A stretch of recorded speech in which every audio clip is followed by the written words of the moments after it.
नमस्कार, स्वागत है आपका बिहार समाचार में। इस वीडियो में हम बात करने वाले हैं आज की बिहार की सभी बड़ी खबरों के बारे में। इससे पहले आपसे एक छोटी सी अनुरोध है कि इस वीडियो को एक प्यारा सा लाइक अवश्य कर दीजिएगा। आपका एक लाइक करना ही हमारी मेहनत का फल होता है। तो चलिए शुरुआत करते हैं आज की पहली और बड़ी खबर से। बिहार में फिर से बारिश होने वाली है। बिहार में आज और कल बारिश को लेकर विशेष अलर्ट जारी कर दिया गया है। देखिए, मौसम विभाग के अनुसार अगले 2 दिनों तक पटना समेत 30 जिलों में मेघ गर्जन व बिजली चमकने के साथ हल्की बारिश और कहीं कहीं पर भारी बारिश की संभावना है। और बिहार के कई जिलों में तो न्यूनतम तापमान 10 डिग्री सेल्सियस से भी नीचे आ गया है। और मौसम विभाग ने बिहार के जिन जिलों में बारिश को लेकर सबसे ज्यादा संभावना जताई है वे जिले हैं पटना, शेखपुरा, नालंदा, नवादा, गया, बेगूसराय, लखीसराय, भोजपुर, रोहतास, भभुआ, अरवल, पश्चिमी चंपारण, सिवान, सारण, गोपालगंज और जमुई। इन जिलों में आज बारिश को लेकर विशेष अलर्ट जारी कर दिया गया है। यहां पर येलो अलर्ट जारी कर दिया गया है। लेकिन मौसम विभाग ने जमुई, मुंगेर और बांका और कटिहार में मेघ गर्जन के साथ भारी बारिश की सबसे ज्यादा संभावना जताई है। इन जिलों में येलो अलर्ट जारी कर दिया गया है।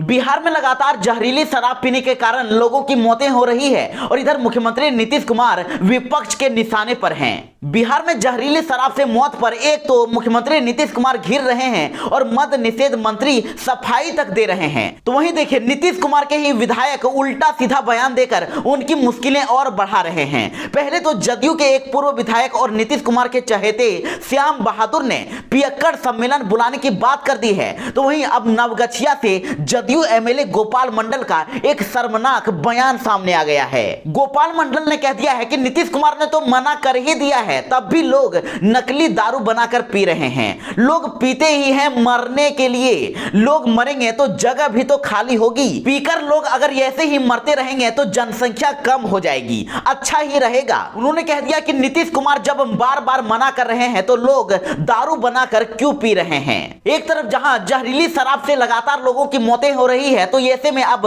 गोपाल मंडल का यह बयान बिहार की सियासत में भूचाल लाने के लिए काफी है। विपक्ष तो पहले ही मुख्यमंत्री नीतीश कुमार को सारा दोष ठहरा रहा है और ऐसे में अब नीतीश कुमार और भी ज्यादा मुश्किल में पड़ गए हैं।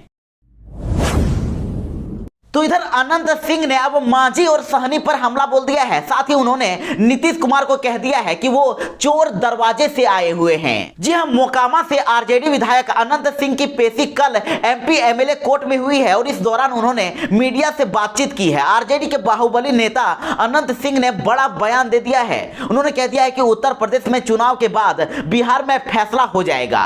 वहीं उन्होंने इस दौरान विकासशील इंसान पार्टी यानी कि वीआईपी के राष्ट्रीय अध्यक्ष मुकेश सहनी और हिंदुस्तानी आवाम मोर्चा यानी कि हम के राष्ट्रीय अध्यक्ष व पूर्व मुख्यमंत्री जीतन राम मांझी पर भी हमला बोल दिया है। उन्होंने कह दिया है कि इन दोनों का नाम हम सुनना भी नहीं चाहते हैं। जब भी चुनाव आता है ये लोग जनता को छोड़कर सिर्फ अपने परिवार के बारे में सोचने लगते हैं। तो वहीं अनंत सिंह ने मुख्यमंत्री नीतीश कुमार पर भी हमला बोलते हुए कह दिया है कि मुख्यमंत्री नीतीश कुमार चोर दरवाजे से मुख्यमंत्री बने हैं। नेता प्रतिपक्ष तेजस्वी यादव को तो बिहार की जनता मुख्यमंत्री बना भी चुकी थी, लेकिन नीतीश कुमार ने बिहार वालों के साथ धोखा कर दिया है। और साथ ही अनंत सिंह ने कहा कि यूपी में चुनाव के बाद बिहार में भी फैसला हो जाएगा। बिहार में बड़ा खेला होने वाला है। बिहार में लगातार कोरोना का कहर घटता ही जा रहा है। बिहार में 24 घंटे में मात्र 824 नए कोरोना मरीज मिले हैं। तो वहीं पटना की बात करें तो पटना में मात्र 108 नए मामले सामने आए हैं। तो वहीं बिहार में एक्टिव मरीजों की बात करें तो जनवरी के शुरुआत में एक्टिव मरीज 30,000 के भी पार हो गए थे, लेकिन अब इनकी संख्या घटकर 4,723 तक रह गई है।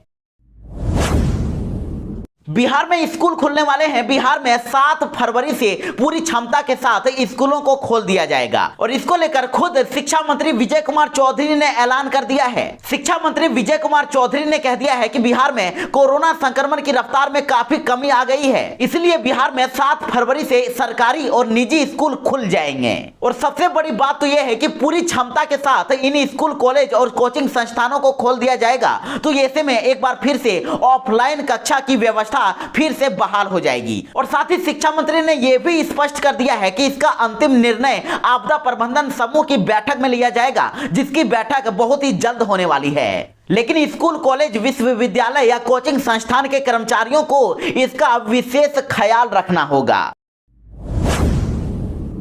तो इधर वित्त मंत्री निर्मला सीतारमण ने कल वर्ष 2022-23 का आम बजट पेश कर दिया है और देश में बेरोजगारी दूर करने की दिशा में बड़ी घोषणा कर दी गई है। उन्होंने कह दिया कि भारत की विकास दर 9.27% रहने का अनुमान है। निर्मला सीतारमण ने बजट पेश करते हुए कह दिया है कि अगले वर्ष 60 लाख लोगों को नौकरी दिया जाएगा, स्किलिंग प्रोग्राम को नया रूप दिया जाएगा और हमारे युवाओं की स्किलिंग, अप स्किलिंग और री स्किलिंग के लिए डिजिटल देश ई पोर्टल लॉन्च किया जाएगा और भारत में रोजगार के नए अवसर खुल जाएंगे। तो वही निर्मला सीतारमण ने कहा कि हमारी सरकार सूक्ष्म एवं लघु उद्योगों को बेहतर करने के लिए सहयोग करती रही है और इसी दिशा में एमएसएमई को 2 लाख करोड़ की अतिरिक्त मदद मिल जाएगी। साथ ही किसानों के लिए महत्वपूर्ण घोषणाएं करते हुए उन्होंने कहा कि रबी सीजन 2021-22 में गेहूं की खरीद और खरीफ सीजन 2021-22 में धान की अनुमानित खरीद को 163 लाख किसानों से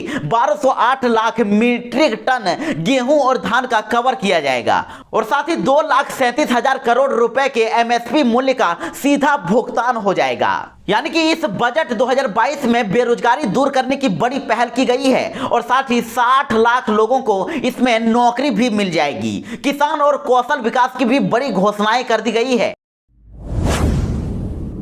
तो इधर बड़ी खबर आ रही है कि राजद पर अब एक और नई आफत आ गई है। लालू यादव फिर से जेल जा सकते हैं। जी हां, लालू प्रसाद यादव एक बार फिर से जेल जा सकते हैं। चारा घोटाला के डोरंडा कोषागार मामले में उन पर फिर से गिरफ्तारी की तलवार लटक सकती है और इसकी तारीख भी तय हो गई है। अब 15 फरवरी को चारा घोटाला के इस सबसे बड़े मामले में रांची की निचली अदालत फैसला सुनाने जा रही है और यह मामला रांची के डोरंडा कोषागार से 139 करोड़ 35 लाख रुपए की अवैध निकासी से जुड़ा हुआ है और सीबीआई की विशेष अदालत के जज एसके शशि मामले में अपना फैसला सुनाने वाले हैं। तो अब लालू यादव एक बार फिर से जेल जा सकते हैं और कोर्ट ने फैसला सुनाने की तारीख भी तय कर दी है। लेकिन देखने वाली बात तो यह होगी कि उन्हें अब कितने दिनों की सजा होती है।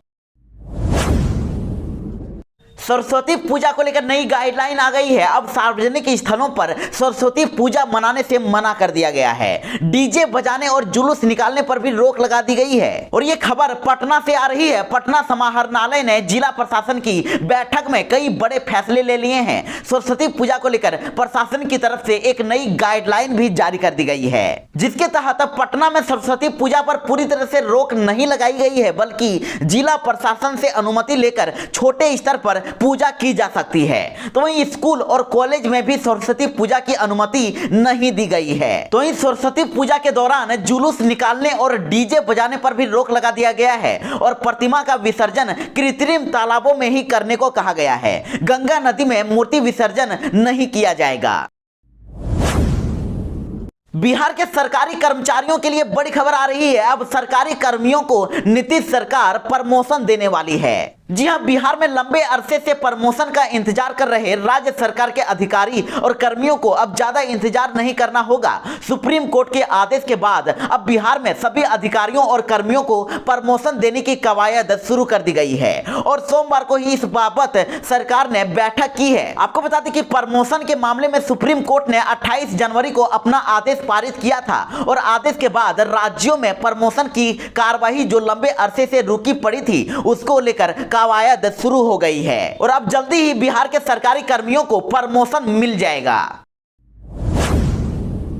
तो वहीं बड़ी खबर आ रही है कि बीपीएससी की नई तारीख तय कर दी गई है। बिहार लोक सेवा आयोग 67वीं पीटी की नई तिथि में अब एग्जाम होने वाला है और ये परीक्षा अब 30 अप्रैल शनिवार को होने वाली है। आयोग ने नोटिस में कह दिया है कि परीक्षा का विस्तृत कार्यक्रम उपयुक्त समय पर आधिकारिक वेबसाइट www.bpsc.bis.nic.in पर जारी कर दी जाएगी। हालांकि आपको बता दें कि 67वीं पीटी प्रतियोगिता परीक्षा का आयोजन पहले 23 जनवरी 2022 को होने वाला था, लेकिन अब इसकी डेट को बढ़ाकर 30 अप्रैल शनिवार को कर दिया गया है। तो इधर यूपी इलेक्शन के लिए चुनाव प्रचार करने पहुंचे कन्हैया पर स्याही फेंकने का मामला सामने आया है। कांग्रेस कार्यालय में जमकर मारपीट भी हुई है। जी हां, बड़ी खबर आ रही है कि उत्तर प्रदेश के विधानसभा चुनाव के लिए प्रचार करने पहुंचे कांग्रेस नेता कन्हैया कुमार पर लखनऊ में कांग्रेस कार्यालय के अंदर स्याही फेंक दिया गया है और जिसके बाद कांग्रेस कार्यालय में जमकर मारपीट हुई है। और दरअसल ये खबर कल की है। कांग्रेस नेता मंगलवार को लखनऊ सेंट्रल के प्रत्याशी सदब जफर के प्रचार में हिस्सा लेने के लिए लखनऊ पहुंचे थे और इसी दौरान उन पर स्याही फेंक दी गई। तो वही मिली जानकारी के अनुसार स्याही फेंकने वाले युवक का नाम देवांश वाजपेयी है। तो वही कांग्रेस नेता ये दावा कर रहे हैं कि ये स्याही नहीं बल्कि एक तरह का एसिड फेंका गया है। और कांग्रेस नेताओं का यह भी कहना है कि आरोपी ने कन्हैया कुमार पर एसिड फेंकने की कोशिश की लेकिन उन पर नहीं पड़ी है बल्कि पास में खड़े 3-4 युवकों पर कुछ बूंदें पड़ी है। तो उधर कार्यकर्ताओं ने स्याही फेंकने वाले युवक को पकड़ लिया। हालांकि अभी तक उसने कुछ भी नहीं बताया है। बिहार में छात्रों का आंदोलन थमते ही अब रेलवे ने नया नोटिस जारी कर दिया है जिसमें रेलवे ने कह दिया है कि अप्रेंटिस मतलब पक्की नौकरी की गारंटी नहीं है। जी हां, बिहार में बीते हफ्ते ही रेलवे भर्ती बोर्ड की परीक्षाओं को लेकर छात्रों का जो आंदोलन शुरू हुआ था वह पूरी तरीके से थम चुका है और रेल मंत्री के ऐलान के बाद एनटीपीसी और आरआरबी के अभ्यर्थियों ने अपना आंदोलन तत्काल ही रोक दिया है। लेकिन अब एक बार फिर से रेलवे के ताजा बयान से छात्रों में आक्रोश बढ़ सकता है। दरअसल रेलवे ने अब एक नया नोटिस जारी कर दिया है और जिसमें रेलवे में अप्रेंटिस को पक्की नौकरी की गारंटी मानने से इनकार कर दिया गया है। आरआरबी एनटीपीसी रिजल्ट में धांधली के आरोपों को लेकर बवाल के बीच ही रेलवे ने अब एक और स्पष्टीकरण जारी करते हुए कह दिया है कि उनके यहां से अप्रेंटिस भर कर लेने का मतलब स्थायी नौकरी की गारंटी नहीं है। बोर्ड की ओर से सोमवार को जारी विज्ञप्ति में कहा गया है कि रेलवे प्रतिष्ठानों में अप्रेंटिस किए गए युवाओं को सीधे स्थायी नौकरी नहीं दी जा सकती है। यह कानूनन संभव नहीं है और इसके लिए भी विद्यार्थियों को निर्धारित भर्ती प्रक्रिया अर्थात लिखित परीक्षा और शारीरिक दक्षता परीक्षा से गुजरना होगा जिससे कि अन्य सभी उम्मीदवारों को गुजरना पड़ता है। तो ऐसे में अब छात्रों का आंदोलन जो थम चुका था वो अब फिर से उग्र हो सकता है।